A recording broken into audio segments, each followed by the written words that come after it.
G'day Queensland, it's Costa here, and I've got some really valuable and important news to share with you. Recently, Irrigation Australia has been working with the Queensland State Government to come up with irrigation efficiency and water conservation guidelines. What does that mean? It means they want to work with you so that you can grow your garden, look after your backyard, look after your nature strip, whatever it is, your rooftop, your balcony, your courtyard, but do it in the most efficient and water frugal way.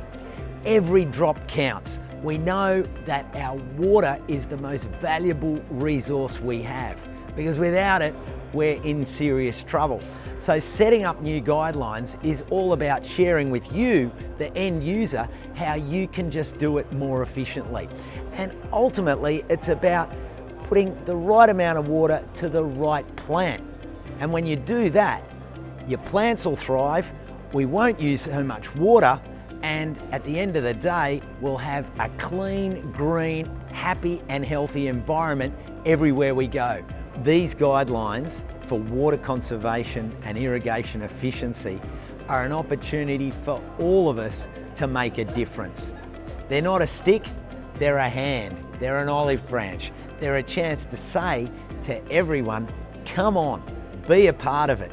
We can treat our water with the respect it deserves.